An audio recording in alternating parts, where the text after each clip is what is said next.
अब देखिए अगला क्वेश्चन, और काफी इंटरेस्टिंग क्वेश्चन है। इस क्वेश्चन को समझना बहुत ज्यादा आवश्यक भी है और बहुत आसान भी है क्वेश्चन से। ठीक है, दिया है कि दी गई आकृति में त्रिज्यखंड OACV 3.5 सेमी त्रिज्या वाले वृत्त जिसका केंद्र O है चतुर्थांश है, यदि OD बराबर 2 सेंटीमीटर तो छायांकित भाग का क्षेत्रफल ज्ञात कीजिए। सपोज करिए हमने इसको पढ़ा ही नहीं, हम केवल फिगर देख रहे हैं, तो फिगर में आपसे छायांकित भाग का क्षेत्रफल पूछा है।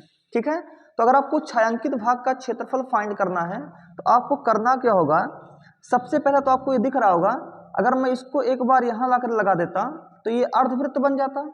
इसका मतलब ये पूरे वृत्त का चौथा पार्ट है। ठीक है, ये पूरे वृत्त का कौन सा पार्ट है, चौथा पार्ट दिखाई दे रहा है आपको। तो आपको सबसे पहले पूरे इस जो चौथा पार्ट दिख रहा है इसका क्षेत्रफल निकाल दो। तो लिखोगे वृत्त, अब भाई चौथा अंश है तो चतुर्थांश बोल देंगे, तो वृत्त के चतुर्थांश का क्षेत्रफल, और वृत्त के चतुर्थांश का क्षेत्रफल क्या होता है, पाई r स्क्वायर अपॉन में 4। क्लियर हो रहा है। तो अब यहां से अगर मैं देखूं तो पाई की वैल्यू कितनी होती है 22/7, r कितना है, ये भाई आपका ये सेंटर है ओ से सरकमफ्रेंस तक का डिस्टेंस जो होता है, सेंटर से सरकमफ्रेंस तक का डिस्टेंस ही तो मेरा रेडियस होता है।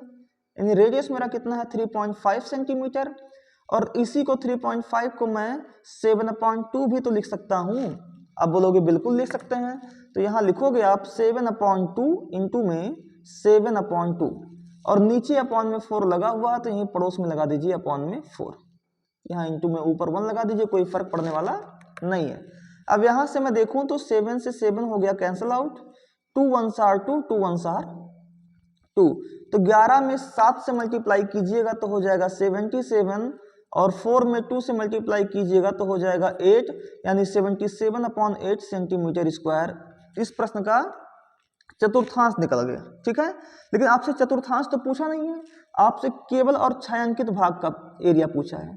तो ये एरिया जो आपका छायांकित नहीं है, अगर मैं इस पूरे एरिया में से इस वाले एरिया को निकाल के रख दूं, भाई पूरा एरिया हमने निकाल दिया है, अब पूरे एरिया में से, पूरा एरिया 77/8 आया है, अब इस पूरे एरिया में से मैं इस जो छायांकित नहीं है इस एरिया को मैं निकाल करके फेंक दूंगा, तो इसको निकालने के बाद यही तो बचेगा, और इसका मतलब मुझे छायांकित भाग मिल जाएगा। तो यहां लिख देंगे छायांकित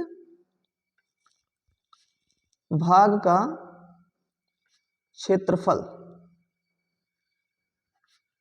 बराबर। अब अगर मुझे छायांकित भाग का क्षेत्रफल निकालना है तो सबसे पहले मुझे पूरा एरिया निकालना होगा, और पूरा एरिया आपने कितना निकाल लिया है 77/8। अब इसमें से मैं इस जो छायांकित भाग नहीं है इसको निकाल करके फेंक दूंगा, तो निकालना माने हटाना, हटाना माने घटाना, तो घटा देंगे। तो ये आपको दिख रहा होगा एक समकोण त्रिभुज, और समकोण त्रिभुज का क्षेत्रफल क्या होता है 1/2 गुणे आधार, आधार कितना है आपका 3.5, और 3.5 को हमने क्या लिखा है 7/2, और इंटू में ऊंचाई, ऊंचाई कितना है यहाँ पर 2 सेंटीमीटर, तो 2 से 2 हो गया कैंसल, तो ऊपर कितना बचेगा 77/8 माइनस 7/2। अब अगर मैं इस फ्रैक्शन को सॉल्व करना चाहता हूं तो मुझे हर को समान करना होगा, तो मैं किससे मल्टीप्लाई करूंगा 4 से, और ऊपर भी किससे मल्टीप्लाई करूंगा 4 से, तो यहां हो जाएगा 77/8 माइनस यहाँ भी 7 चौक 28/8। अब आपका डिनोमिनेटर हो गया है सेम, तो ऊपर कहोगे आप 77 माइनस 28, घटाइएगा 17 में से 8 गया 9, यहाँ बचा 6, 6 में से 2 गया 4, यानी कि 49/8 सेंटीमीटर स्क्वायर आपके छायांकित भाग का क्षेत्रफल होगा। क्लियर हो रहा है। तो आशा मैं करता हूं कि आपको ये बात समझ में आई होगी। चलिए बढ़ते हैं नेक्स्ट क्वेश्चन की तरफ।